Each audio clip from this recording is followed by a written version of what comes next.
বিসমিল্লাহির রহমানির রহিম। আসসালামু আলাইকুম। www.dailynewsstar.com দি ডেইলি নিউজ স্টার ইংরেজি সংবাদপত্রের রাষ্ট্রসংঘ নিবন্ধিত বাংলাদেশের একমাত্র স্টুডিও ভিত্তিক online news portal, social media, NSTV, SA Goldar, YouTube. 2017 সাল হতে দি নিউজ স্টার ভবন, গ্রাজুয়েট ইন্টারন্যাশনাল, ছাপাখানা। দি ডেইলি নিউজ স্টার সাপ্তাহিক 21-এ, সাপ্তাহিক বাংলার 21, দৈনিক বেনাপোল, দৈনিক যেটা আমাদের এখানকার সবার আগে, উইকলি ইংরেজি সংবাদপত্র যশোর টাইমস, সাংবাদিক সংগঠন সম্মিলিত সাংবাদিক জোট, জার্নালিস্ট কোঅপারেশন অব বাংলাদেশ, গণতন্ত্র গবেষণামূলক সংগঠন থেকে রাজনৈতিক দল ডেমোক্রেটিক বাংলাদেশ, 1987 সালে প্রতিষ্ঠা করা। প্রেসিডেন্ট আমি এম শাহজাহান আলী গোলদার। ডেমোক্রেটিক বাংলাদেশ বর্তমানে রাজনৈতিক দল হিসাবে আত্মপ্রকাশ করেছে। আজ আমাদের এখানে ডেইলি ভিউজের অনুষ্ঠানের সংবাদপত্র দুইটি, দি ডেইলি নিউজ স্টার, দৈনিক Ittefaq. Chief adviser professor doctor Mohammad Yunus meet with king third of great Britain today, দৈনিক ইত্তেফাক। আজকের যে অন্যান্য খবরগুলোর মধ্যে জয়া বললেন, ওয়েলকাম টু তাণ্ডব। বর্ষাকালে ভ্রমণের ক্ষেত্রে সব সতর্কতা মেনে চলবেন। ফুটবল খেলা নিয়ে 2 প্রবাসীর সংঘর্ষে প্রাণহানি, পুলিশ সহ আহত 20। এইটা নরসিংদীতে। রাজা তৃতীয় চার্লসের সঙ্গে প্রধান উপদেষ্টার একান্ত সাক্ষাৎ। বার্কিংহাম প্যালেস ব্রিটিশ রাজা তৃতীয় চার্লসের সঙ্গে একান্ত বৈঠকে মিলিত হয়েছেন বাংলাদেশের অন্তর্বর্তী সরকারের প্রধান উপদেষ্টা অধ্যাপক ডক্টর মোহাম্মদ ইউনুস মহোদয়। এইটা 9 ঘন্টা আগে এখন থেকে 9 ঘন্টা আগে এই সাক্ষাৎকারটি ঘটেছে। লেবানাদাভস্কির সঙ্গে বিরোধের জেরে পদত্যাগ করলেন পোল্যান্ড কোচ। ভারতে বিমান বিধ্বস্তের ঘটনায় মোদিকে ডক্টর ইউনুসের শোক বার্তা। অভিনেতা সমু চৌধুরীকে উদ্ধার করল পুলিশ। কি ঘটেছিল? শাহজালাল বিমানবন্দরে করোনা আক্রমণে সতর্কতা জারি। ফুলবাড়িতে প্রখর তাপদাহে জীবন অতিষ্ঠ। অবশেষে অনুদানের টাকা ফেরত দিতেই হল শাকিব খানকে। ভারতে বিধ্বস্ত বিমানের কেউ বেঁচে নেই, রিপোর্ট। এই যে ভারতের যেটা এখানে বিমান দুর্ঘটনায় বিমানের সকল আরোহী মারা গেছেন। সেনাবাহিনী থেকে লাখ টাকা উপহার পেলেন পতাকা বিক্রেতা। টাকা ফেরত চাইলে বন্ধু বান্ধব আর সরকার প্রধান কাউকেই খুঁজে পাওয়া যায় না। ভারতে মা শেখ হাসিনার হাতে ঈদের মোরগ পোলাও খেলেন জয়। এখানে আজকের যে সম্পাদকীয় লিখেছেন তাসমিমা হোসেন। এখানটার আজকের আমাদের এই যে বিশেষ খবরের মধ্যে আজ বৃহস্পতিবার, এই যে ছুটির দিনের যে 8ম দিন চলছে, আগামীকাল এবং শনিবার শেষে রবিবার আর কি অফিস শুরু হলেও আজও আর কি ঢাকা থেকে অনেক মানুষ ঢাকার বাহিরে গেছেন এবং যারা স্কুল কলেজ পড়ুয়া অধিকাংশই আর কি আজ এই যে চলে এসছে। আমাদের এই নিউজ স্টার ভবনটা নটরডেম কলেজের ছাত্রদের এটা একটি আবাসন। এখানে মোট ৮০ জনের মতো নটরডেম কলেজের স্টুডেন্ট বসবাস করে। এখানটায় আজকে প্রায় অর্ধেকের মতো ছেলেপিলে এসে হাজির হয়েছে। ২৫ তারিখ এদের থেকে খোঁজ নিয়ে জানা যায় যে তাদের এই যে আগামী রবিবার থেকে কি যেন টার্ম বা সেশন পরীক্ষা আছে, যেই কারণে তারা ছুটি শেষ হওয়ার আগেই চলে এসছেন। এছাড়াও সাধারণ মানের যারা ব্যবসায়ী এবং খেটে খাওয়া মানুষ, এদেরও অধিকাংশই আর কি ঢাকার বাইরে যারা গেছিল ঈদ করতে অধিকাংশ এসছে। আবার অনেকেই ঢাকা থেকে তাদের ওই গ্রামের বাড়ির দিকে আর কি রওনা হয়েছে। আজ এখানে ভার্চুয়াল এডিটর হাফেজ মাওলানা শাহজালাল গোলদার স্টুডিওর বাহির হতে অনুষ্ঠানটি এডিটিং পরিচালনা করছেন। আমার নিয়মিত ভার্চুয়াল অ্যাসিস্ট্যান্ট এডিটারই অনুষ্ঠান পরিচালক ক্যামেরার পিছনে হতে হাফেজ মাওলানা রিফাত আহমেদ অনুষ্ঠানগুলি এডিটিং এবং পরিচালনা করছেন। আজ আমাকে এখানে সংবাদের ওপরে মাননীয় প্রধান উপদেষ্টার ওপরে অন্তর্বর্তীকালীন এই যে সরকারের উপদেষ্টা ১০ মাসের উপরে আর কি এখানে মূলত আর কি ঈদ উপলক্ষে আমাদের এই এনএসটিভি টেবিল থেকে 18 কোটি জনগণের লক্ষ্যে আর কি এতে এনসিপিরও খবর আছে। একটা সামারি এখানটায় আর কি তৈরি করা হয়েছে। তার ভিতরে অন্যতম মাননীয় প্রধান উপদেষ্টা Nobel laureate doctor Mohammad Yunus মহোদয় ঘোষণা দিয়েছেন এপ্রিল মাসে জাতীয় সংসদ নির্বাচন 13তম অনুষ্ঠানের কথা, যেখানে আর কি মার্চ মাসের প্রথম সপ্তাহেই আর কি তফসিলটা ঘোষিত হবে। নির্বাচন কমিশন থেকে এই রকমই আর কি প্রত্যাশাটা ব্যক্ত করা হয়েছে আর কি। এই যে এখান থেকে শুরুতেই বলি আর কি ডক্টর মোহাম্মদ ইউনূস মহোদয় ৫ আগস্ট ২০২৪ অন্তর্বর্তী সরকারের প্রধান হওয়ার পরে উনি মন্ত্রী পরিষদে এখানে প্রধান উপদেষ্টা হিসাবে জয়েন করেন ৮ আগস্ট ২০২৪। ৫, ৬, ৭, ৮ এই ৩.৫ দিনে আর কি ডক্টর মোহাম্মদ ইউনূস মহোদয় ৮:৩০ রাত্র ওত নেন। ৬৭ জন খুন হন, এরা সকলেই শহীদ।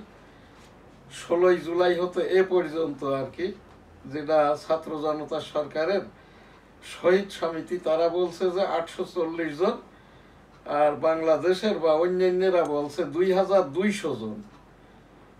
এনএসটিভি টেবিল থেকে যে উপস্থাপনাটা আমি করে চলেছি সে ২২০০ জন হোক ৮৪০ জন হোক আর যতজনই হোক, ১৬ জুলাই ২০২৪ হতে আজ পর্যন্ত যারাই মারা গেছে, খুন হয়েছে, আহত হওয়ার পরে নিহত হয়েছে, চিকিৎসাধীন মারা গেছে, সকলেই শহীদ। এই সকল শহীদের বিদেহী আত্মার শান্তি কামনা করি। রাব্বুল আলামিন আস্তাগফিরুল্লাহ রাব্বিহিম মিন কুল্লি যামবি ওয়া আতুবু ইলাইহি ওয়া লা হাওলা ওয়া লা কুওয়াতা ইল্লা বিল্লাহিল আলিয়্যিল আযীম। এদের সকলকে জান্নাত দান করুন। তো সেই জায়গাটাই আর কি এই ১৬ জুলাই ২০২৪ হতে আজ পর্যন্ত যারা এইরকম ভাবে মারা গেছে সকলেই শহীদ। মহাশহীদ অর্থাৎ আবু সাঈদের মতো শহীদদেরকে ৫ কোটি টাকা, শহীদদেরকে ১ কোটি টাকা, আহত অবস্থায় যারা চিকিৎসারত এবং মারা গেছে এই পরিবারকে ১/২ কোটি বা ৫০ লক্ষ টাকা যাতে করে দেওয়া হয়। আমি এনএসটিভির টেবিল থেকে আবারও উপস্থাপন করলাম। মাননীয় প্রধান উপদেষ্টা, মাননীয় রাষ্ট্রপতি, মাননীয় প্রধান বিচারপতি বরাবর ৮/৫/২০২৪ হতে ১০/৬/২০২৫ ১ বৎসর ১ মাস ডক্টর মোহাম্মদ ইউনূস মহোদয় লন্ডন থেকে দেশে ফেরত আসার দিন সহ এই সরকারের বয়সটা ১ বৎসর ১ মাস ৪ দিন। এখানে বিদেশ থেকে, যেটা CNN, BBC থেকে, আল জাজিরা থেকে, NDTV থেকে, বাংলাদেশের বিটিভিতে এখন আর কোনো খবর প্রচার হয় না। বিটিভিটা ঈদের দিন থেকে খবর প্রচার বন্ধ আর কি। না আমার এখানে নেট পাচ্ছে না, আমি জানি না আর কি। তো সেই বাংলাদেশের অন্যান্য মিডিয়া থেকে, সাংবাদিক থেকে, বাংলাদেশে যারা ফরেন সাংবাদিক, তাদের থেকে যে তথ্য উপাত্ত পাওয়া যাচ্ছে আর কি, সেখানে এই 10 মাসের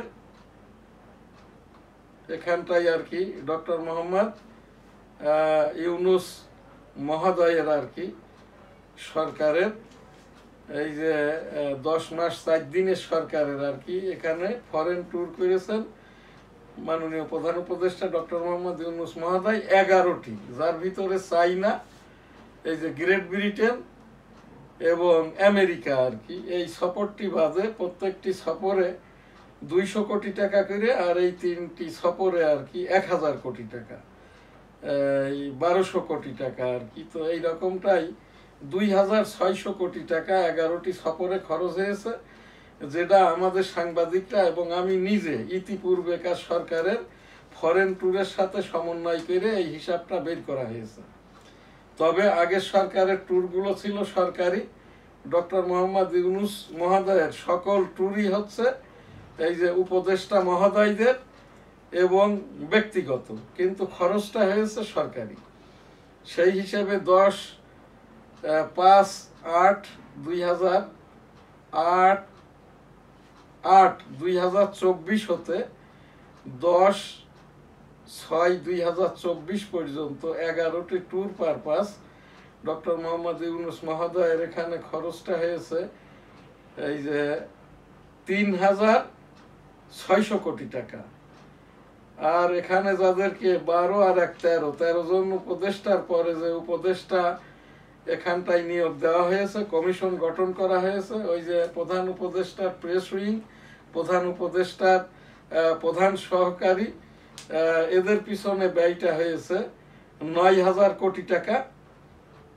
আর এখানটাই আর কি 13 জনের পরের যে উপদেষ্টা এবং কমিশন হয়েছে, তাদের পিছনে ব্যয় হয়েছে 2200 কোটি টাকা।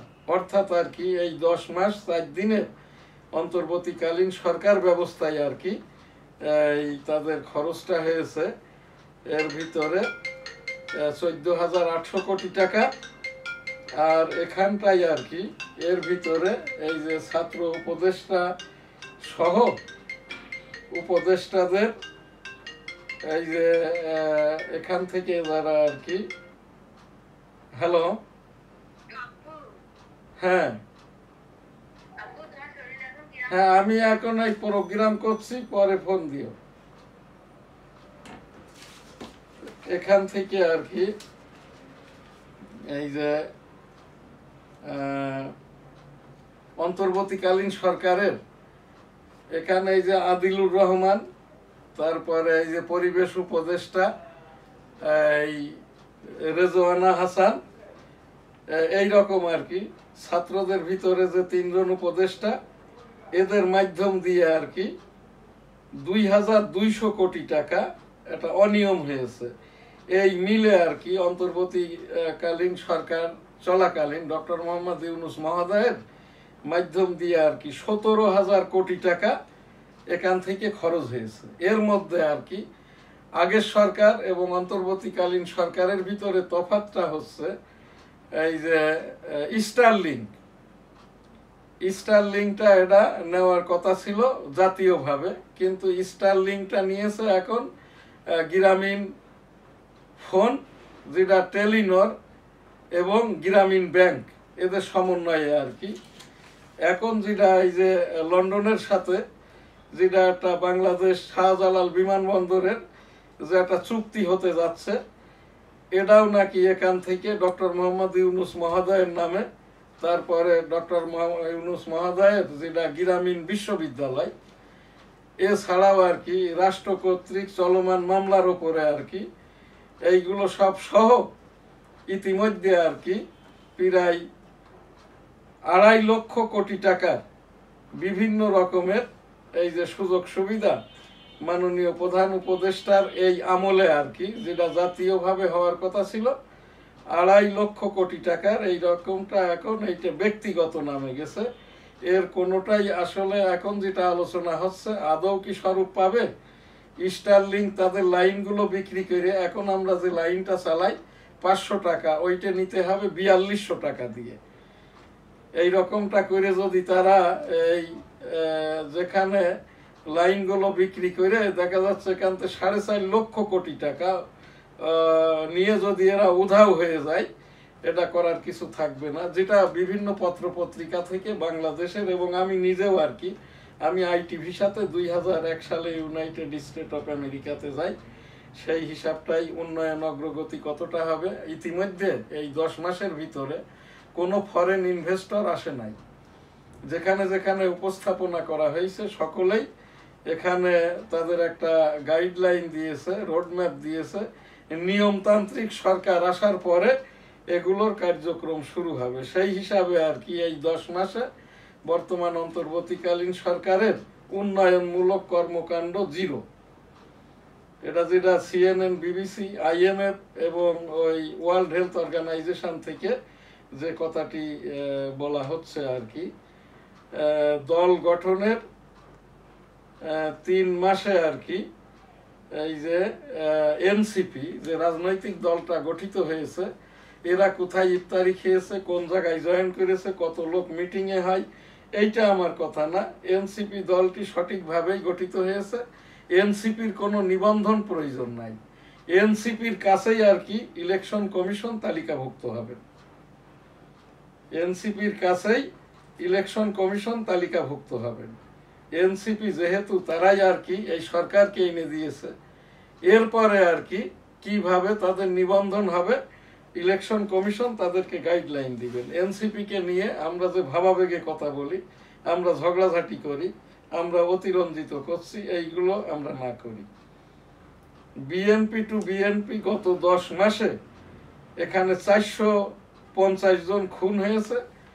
বিএনপি থেকে বহিষ্কার হয়েছে ছোট বড় সমর্থক দিয়ে 3000 আর 7000, 10,000 প্রায় বিএনপি কর্তৃক। আমার এখানে যেটা খবর আছে আর কি, আমার এই নিউজ স্টার, ইত্তেফাক পত্রিকা সহ বিএনপি, এই যে জাতীয়তাবাদী দল, যুব দল, ছাত্র দল, স্বেচ্ছাসেবক দল, এই মৎস্যজীবী দল, কৃষক দল, এই রকম দিয়ে আর কি বিএনপির মাধ্যম দিয়ে সারা দেশের 64টি জেলার 650 উপজেলায় প্রায় লুটপাট, খুন খারাপি এই রকম হয়েছে সহস্রাধিক, যেটার পিছনে কয়েক শত থানাতে জিডি বা এফআইআর হয়েছে আর কি। এখানে আর কি মব কিলিং হয়েছে এখানটায় 97 জন, অন্য খুন হয়েছে 67 জন, মুক্তিযোদ্ধা খুন হয়েছে একাধিক আর কি। আওয়ামী লীগ এই যে প্রজ্ঞাপনে নিষিদ্ধ ঘোষণা করেছে স্বরাষ্ট্র মন্ত্রণালয়। আদৌ এর শেষ পর্যন্ত কি হবে এটা আমার জানা নাই আর কি। এখানটায় এনসিপি ইতিমধ্যে আর কি তাদের ভিতরে যেটা শোনা যাচ্ছে খণ্ড খণ্ড হয়ে গেছে। এনসিপি ছাত্র জনতা সরকারের যে রাজনৈতিক দল, এনসিপি থেকে বলা হচ্ছে তাদের কোনো খণ্ড বিখণ্ড হয় নাই। প্রথমে হলো সংস্কার, স্থানীয় সরকার নির্বাচন, এরপরেই আর কি পিপুলস কনসেনসাস। ওই যে 1977 সালের জিয়াউর রহমানের যে পিপুল কনসেনসাস ছিল 1977 সালে, আমি সেই 1977 সালের পিপুলস কনসেনসাস অর্থাৎ ইয়েস নো ভোটের পুলিং এজেন্ট ছিলাম। সেখানেও বৈষম্য হয়েছিল, কোনো ভোট হয় নাই, ওই টিয়ার গ্যাস, গোলাগুলি, লাঠালাঠি। এরপরে আমাদের আতিয়ার স্যার বলেন পালাও, ওই সময় আর কি ওই সেই পলাশ হোটেলের বিরিয়ানির টোকেন এবং 50 টাকা আমাকে দিয়েছিল পুলিং এজেন্ট হিসাবে। সেই 50টি টাকা আমি এখনো রেখে দিয়েছি, যে কোনো সময় সুযোগ মতো আমি এটা বিএনপির কাছে ফেরত দিয়ে দিব আর কি। তো সেই জায়গাটাই আর কি এনসিপির যে অভিমত হচ্ছে আর কি, তারা পিপুলস কনসেনসাসের মাধ্যম দিয়ে প্রথমে স্থানীয় সরকার, এরপরে জনগণ এবং এই যে রাষ্ট্র অর্থাৎ প্রধান নির্বাচন কমিশনার, রাষ্ট্রপতি যেভাবে ভাবেন সেইভাবেই পার্লামেন্ট ইলেকশনটা হবে। এর ভিতরে ডক্টর মোহাম্মদ ইউনূস মহোদয় এপ্রিল 2024 নির্বাচনে ওই যে ডেডলাইনটা ঘোষণা করেছেন আর কি। এরপরেও বিএনপি কিন্তু এইরকম আরো একটি ভোট করেছিল 1996 সালে। সেই ভোটেরও আমি একজন প্রার্থী ছিলাম, আমি জিতেছিলাম যশোর 1 হতে। কিন্তু বৈষম্য ইলেকশন কমিশন 2 দিন পরে রেজাল্ট দেয় এবং বিএনপি প্রার্থীকে 14 দিনে সংসদের বিজয়ী ঘোষণা করেন। সেইটিও বৈষম্যমূলক নির্বাচন ছিল। এই দেশের সুষ্ঠু সুন্দর নির্বাচন হতে গেলে যতদিন না পর্যন্ত অন্তত 90% ভোটারকে কেন্দ্রমুখী করা যাবে, তো সেই জায়গাটাই এখন দেখা যাচ্ছে কি এই দেশের প্রায় 32% বা 34% ভোটার আওয়ামী লীগের। ভোটার অনুপস্থিত থাকে, একেবারে সর্বোচ্চ ভোট হলো 70% ভোট হয়। 70% থেকেই এইবার যদি এখানে 30% অনুপস্থিত হয় আর কি, তাহলে কিন্তু এখানে আমাদের এই যে 14 কোটি ভোটারের ভিতরে 2 কোটি ভোটও পুল হওয়া সম্ভব নয়। কারণ বিএনপি জামাত অন্যান্য সকল মিলে আর কি ভোটের সংখ্যা 75 লক্ষ। যদি তারা গড় হিসাবে পার্লামেন্টে আসন পায় তাহলে আসন হবে 30টি, আর বাকি 270টি আসন হচ্ছে এই যে আওয়ামী লীগ, বিএনপি, জাতীয় পার্টির। এই জায়গাটায় আমার উপস্থাপনা আর কি, যেভাবেই নির্বাচন হোক না কেন 90% ভোটার যাতে করে ভোট দিতে আসতে পারে সেই ব্যবস্থাটার জন্য ইলেকশন কমিশন, মাননীয় প্রধান বিচারপতি, মাননীয় রাষ্ট্রপতি, মাননীয় প্রধান উপদেষ্টা এবং ছাত্র জনতার যে সরকার এনসিপি 90% ভোট যদি এখানে উপস্থিত করতে পারে এনসিপি, আওয়ামী লীগের 32% ভোটই এনসিপির দিকে যাবে। সেক্ষেত্রে দেখা যাচ্ছে যে এখানটায় 160টির মতো সিট নিয়ে এনসিপি সরকার গঠনটা করতে পারবে। সে স্থানীয় সরকার হোক, উপজেলা হোক, আর জেলা হোক, চেয়ারম্যান হোক, আর এই পার্লামেন্ট ইলেকশন হোক। আওয়ামী লীগ নিষিদ্ধ হওয়া না হওয়া এতে কোনোটাই ম্যাটার করে না। আজকের ডেইলি ভিউজ আমি এখানটাই শেষ করব। শেষ করার আগে আর কি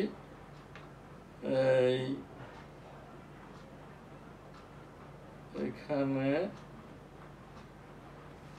এইটাই আর কি আমার এই এনএসটিভি টেবিল থেকে যে উপস্থাপনা অন্তর্বর্তীকালীন সরকারের এবার দ্বিতীয় ঈদ। গত ঈদও ছিল ঢিলে ঢালা, এবারেও ঢিলে ঢালা। ঈদের যে প্রণোদনা এখান থেকে উপস্থাপনা করেছি আর কি, আগের সরকার যেভাবে দিত, ঈদ হয়ে গেছে তাতে কোনো সমস্যা নাই, এখনো যদি দেয় সেইটাই আমি এখান থেকে উপস্থাপনা করলাম আর কি। সকলে ভালো থাকবেন। এখনকার আমাদের যে অনুষ্ঠান দিয়েছেন ভার্চুয়াল এডিটর হাফেজ মাওলানা শাহজালাল গোলদার, হজ উমরা।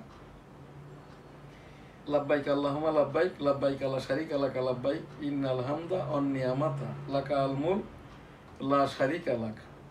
রাব্বুল আলামিন পাক পরওয়ারদিগার বিশ্বের সকল মানুষকে একবার করে হজ উমরা করার তৌফিক দান করুন, আমিন। এখান থেকে একটি উপস্থাপনায় অনিবন্ধিত হাজী সাহেবদের এখনো হেনস্থা ধরপাকড় করা হচ্ছে। এই রকমটা না করে যারা বিদেশি তাদেরকে ফেরত পাঠিয়ে দিন, যারা সৌদি আরবে তাদেরকেও ওই জেলখানায় পাঠিয়ে দিন অথবা ছেড়ে দিন আর কি। আমাদের বাংলাদেশের প্রায় এই যে 1 লক্ষ হাজী সাহেব অর্থাৎ 87,000 হাজী সাহেবের মধ্যে প্রায় আর কি 15,000 হাজী সাহেব ইতিমধ্যে ফেরত এসেছেন আর কি। এবার বাংলাদেশস্থ আমি দেখেছিলাম একদিন খবরে 7 জনের মতো হাজী সাহেব এখানটা থেকে মারা গেছেন। ইন্না লিল্লাহি ওয়া ইন্না ইলাইহি রাজিউন। এখান থেকে আর কি এখন আমাদের যে অনুষ্ঠান তাবলিগ 2026 সালের যে তাবলিগটা হবে, একক তাবলিগ হোক, এখানে কোনো বৈষম্য, কোনো গ্রুপ নয় আর কি। আমরা তাবলিগে যাইতে চাই, উপস্থিতির মধ্য থেকে মুরব্বী নির্বাচিত করবেন, তিনিই বয়ান করবেন, তিনিই দোয়াটা করবেন। 2027 সালে তাবলিগি যে গাইডলাইন মহানবী মুহাম্মদুর রাসূলুল্লাহ সাল্লাল্লাহু আলাইহি ওয়াসাল্লামের সেই বিদায় হজের ভাষণের মতো, অর্থাৎ পাক কালাম হাদিস, আলেম উলামাগণ, আল্লাহওয়ালাগণ, পীর মাশায়েখগণ এই যে এই তাবলিগটাকে অর্থাৎ মুসলমানদেরকে ইসলাম ধর্মকে, পাক কালামকে, হাদিসকে আর কি এইটা কিয়ামত পর্যন্ত নিয়ে যাবেন আল্লাহ ওয়ালাগণ, আলেম উলামাগণ, পীর মাশায়েখগণ। রাব্বুল আলামিন আমাদের এই দেশে যারা এই তাবলিগ নিয়ে বৈষম্য করছে, ইসলাম ধর্ম, পাক কালাম, হাদিস, বিশেষ করে তাবলিগ উপলক্ষে এখানে একটি কথা না বলেই পারা যাচ্ছে না। এখন যিনি বাইতুল মুকাররমের খতিব, ইনি চূড়ান্ত নিয়োগ পান নাই, ইনার একাডেমিক কোনো ডিগ্রি নাই, শোনার থেকে শোনা। তারপরে আর কি ইনাকে আমি বলতে পারি আর কি এই যে হাফেজে দাওরা, এখানটাই হাফেজে কওমি, কারণ যেহেতু কওমি মাদ্রাসার যারা শিক্ষক আব্দুল মালেক সাহেবের, দাওরা হাদিসের যারা শিক্ষক, ওই সেই সৌদি আরব, টার্কি, পাকিস্তান, ইন্ডিয়া, এই জায়গার থেকে শুনে শুনেই উনি ওনার একাডেমিক ডিগ্রি না থাকার কারণে বাইতুল মুকাররমের চূড়ান্তভাবে খতিব নিয়োগটা হয় নাই। কারণ সেই 1984 সাল থেকে এই যে মুফতি মাওলানা পীরে কামেল উবাইদুল হক হুজুর, তারপরে হচ্ছেন আর কি উবাইদুল হক হুজুরের পর থেকে নিয়ে এই নুরুদ্দিন সাহেব, এরপরে আসলেন এই যে সালাউদ্দিন সাহেব, তারপরে আসলেন এখানটায় এই যে সাবেক ফরমার যিনি আর কি রুহুল আমিন সাহেব, মুফতি মাওলানা। এরপরে মুফতি মাওলানা রুহুল আমিন সাহেবকে বিতাড়িত করে মালেক সাহেবকে বসিয়েছেন এই যে চরমোনাই পীর পুত্র রেজাউল করিম, এবং এই যে সাইকুল হাদিস খ্যাত এখানটাই ওই যে সেই মাওলানা আজিজুল হক পুত্র মামুনুল হক। বাইতুল মুকাররম থেকে হাজার হাজার কোটি টাকা লোপাট হয়ে যাচ্ছে এই মুফতি নিয়োগ ইত্যাদি মার্কেট সংস্কার এর ওপরে আর কি। আর এই জায়গাটাই লোভনীয়টাই এখানটাই। এবার আর কি 1,500 কোটি টাকা তসরুপ করেছে ধর্ম উপদেষ্টা খালিদ হোসেন, এই যে সরকারি খরচে এখানটায় আর কি যেসব হাজী সাহেবদেরকে নিয়ে গেছেন আর কি দলীয়ভাবে, রাজনৈতিকভাবে, যেহেতু এই চরমোনাই বা মামুনুল হকের দল কোনো ইসলামিক রাজনৈতিক দল নয়, এটা রাজনৈতিক খরচ আর কি, তাও প্রায় 1,500 কোটি টাকা। তো এই জায়গাটায় এখন আমি যেটা উপস্থাপন করব সেইটা হচ্ছে গা শিউরে উঠার মতো। চোর ডাকাতদেরকে যেরকম আর কি পোস্টার করে গোল চিহ্ন দিয়ে আর কি এইরকম লেখার ওপরে গোল চিহ্ন দিয়ে দেওয়া হয়, এই যে মালেক সাহেবের আর কি ছোট্ট ছোট্ট কথাবার্তা, উনি হেঁটে যাচ্ছেন, উনি গান গাচ্ছেন, উনি আরেক জায়গায় যাচ্ছেন, উনি আহারে উহারে বলছেন, কোনো হাদিস কালাম নাই কোনো। আমি যাবৎকাল আর কি এই যে আব্দুল মালেক সাহেবকে অবলোকন করছি, আমি এই 15 দিনে তার 15টা কোরআনের আয়াত শুনি নাই, হাদিসও আরবিতে নয়, বাংলাটাই বলে, এবং এইটা আবার গোল করে আর কি এইরকম গোল চিহ্ন দিয়ে সেখানটাই আর কি এখানে বোঝানো হচ্ছে এইটাই হচ্ছে আব্দুল মালেক সাহেব, এইরকম আর কি তার ছবির মাথাটাই এইরকম গোল চিহ্ন দিয়ে আর কি, যে এইরকম মাওলানা সাহেব উনি হেঁটে যাচ্ছেন, উনি একটু বসছেন, একটু সাইড ডাইনে বায়ে ফিরে দেখছেন, এবং এখানে ক্যাপশন দিচ্ছে কি পিল্লাই হুজুর, অনেক বড় হুজুর, দেখেন উনি কিভাবে চলেন ফেরেন। এরপরে একজন ছাত্র ওই যে বুখারী হাদিস পড়তেছে, উনি পাশে বসা, তো বলতেছেন দেখেন কিভাবে হাদিসের দরজ দিচ্ছেন আর কি উনার ছাত্রের মাধ্যম দিয়ে, কেমন অবলোক নেত্রে একজন ছাত্রের মতো তাকিয়ে আছে। এইটা কিন্তু আব্দুল মালেক মহাদয়কে পাক কালাম হাদিসের আলোকে পচাইতেছে, এর জন্য ইহুদিরা কোটি কোটি টাকা দিতেছে আর কি। এই জায়গাটাই আমি আমাদের বাইতুল মুকাররমের আমরা যারা মুসল্লি আছি, আগামীকাল শুক্রবার এখান থেকে এমন কোনো মুসল্লি কি নাই, এই জায়গাটাই আর কি তাকে এইটা একটা জিজ্ঞাসা করা আপনার নিয়োগপত্রটা কোথায়। আমি যতটুকু খোঁজ খবর নিয়ে জেনেছি, গুগলে দেখেছি আর কি, এই বাইতুল মুকাররমের খতিব হওয়ার মতো যে যোগ্যতা লাগে, হাফেজ কারি, আলিয়া লাইনের মাওলানা, কওমি লাইনের মাওলানা, ঢাকা বিশ্ববিদ্যালয়ের অ্যারাবিকের ওপর পোস্ট গ্রাজুয়েশন, এর ওপরেই উনিই আর কি এখানটাই খতিব হতে পারবেন। খতিব হওয়ার পরে, নিয়োগ পাওয়ার পরে, যার এই যোগ্যতাগুলো নাই তার তো খতিব হওয়ারই যোগ্যতা নাই।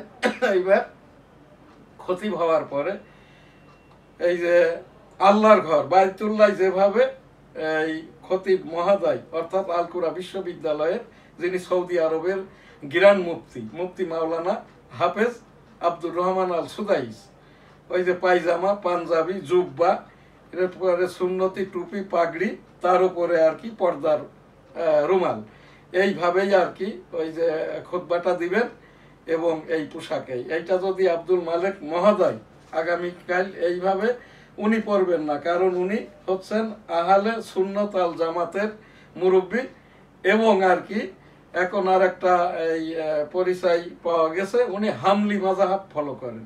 হামলি মাযহাবের পোশাকটা হচ্ছে হাঁটুর নিচেই একটা এবং মানে 3/4 প্যান্ট বা পায়জামা থাকলেই আর কি, তার আর কোনো কিছু টুপি টাপা আর কোনো কিছুই প্রয়োজন নাই। তো সেই হিসাব দিয়েই উনি যদি হামলি মাযহাব হন, ঘোষণা দিলে আমার আর আপত্তি নাই। আর তা না হলে কিন্তু আমরা যারা, আমি বিশেষ করে দায়িত্ব নিয়েই বলছি আর কি, আমি বিভ্রান্ত হচ্ছি না। আমাদের জাতীয় মসজিদ, আমাদের মুসলমানের দেশ, ইতিপূর্বেকার খতিব মহাদয় বাদ দিয়ে দেন। এই যে যিনি আমাদের এখানকার খতিব ছিলেন উবাইদুল হক মহাদয়, ইনার নিয়ে তো কোনো বিতর্ক নাই। ইনার মতো ড্রেসে ইনার মতোই যোগ্যতা যদি না থাকে, আমি এখান থেকে আর কি, যেহেতু তার নিয়মতান্ত্রিক নিয়োগপত্র যদি দিত আমি কন্ডেম করতাম। যেহেতু নিয়মতান্ত্রিক নিয়োগপত্র নাই, আব্দুল মালেক মহোদয় তার সার্টিফিকেট হতে পারে এইরকম, হয়তো সার্টিফিকেট দেয় নাই, জমা দিয়ে উনি নিয়মতান্ত্রিক নিয়োগপত্রটা নিয়েই এরপরেই জুমার নামাজ পড়াইবেন। আর তা না হলে কিন্তু আব্দুল মালেক মহোদয়, আপনি এই যে নামাজগুলো পড়াইতেছেন এটা আপনার জন্য ঠিক হচ্ছে, কিন্তু আমরা যারা মুসল্লি, আমাদের জন্য ঠিক হচ্ছে না। যেমন ওয়াকফ করা জায়গা ছাড়া জুমার নামাজ হয় না। এইবার ওয়াকফ করা মসজিদের যদি কমিটি কর্তৃক নিয়োগ প্রাপ্ত খতিব বা ওই যে যারা ওয়াক্তিয়া নামাজ পড়ান আর কি, তাহলে সেই ইমাম সাহেবও ওই জায়গাটায় নামাজ পড়াইতে গেলে তার নিয়োগপত্রটা আগে সই শুদ্ধ করে নেবেন। আস্তাগফিরুল্লাহ রাব্বি মিন কুল্লি যামবি ওয়া আতুবু ইলাইহি ওয়া লা হাওলা ওয়া লা কুওয়াতা ইল্লা বিল্লাহিল আলিয়্যিল আযীম। 1971 সাল রণাঙ্গনের 265 দিনের আমি মুক্তিযোদ্ধা, সেই হিসেবে উপস্থাপনা 1971 সাল রণাঙ্গন মুক্তিযুদ্ধের সমন্বয়ক বঙ্গবন্ধু শেখ মুজিবুর রহমান, এক অংশের ঘোষক, যেটা মেজর জিয়াউর রহমান ঘোষণা দিয়েছিলেন on behalf of Sheikh Mujibur Rahman. এখানে ডিক্লার দিয়ার বাংলাদেশ ইজ ইন্ডিপেন্ডেন্স। আমরা যারা মুক্তিযুদ্ধ করেছি সকলের মর্যাদা সেটেলমেন্ট প্রত্যাশা করছি। পীর মুরিদি আস্তাগফিরুল্লাহ রাব্বি মিন কুল্লি যামবি ওয়া আতুবু ইলাইহি ওয়া লা হাওলা ওয়া লা কুওয়াতা ইল্লা বিল্লাহিল আলিয়্যিল আযীম। আমিন। শুরুতেই আর কি বিশ্বের 250 কোটি মুসলমান, 750 কোটি মানবতার প্রতি, আমি এম শাহজাহান আলী গোলদার, ডেমোক্রেটিক বাংলাদেশের প্রেসিডেন্ট, সম্মিলিত সাংবাদিক জোটের সভাপতি, এনএসটিভি এস এ গোলদারের ইপিও পক্ষ থেকে বিশ্ববাসীর প্রতি শুভেচ্ছা, মুবারকবাদ, ঈদ মুবারক। আলহামদুলিল্লাহ, আল্লাহ হাফেজ, আসসালামু আলাইকুম।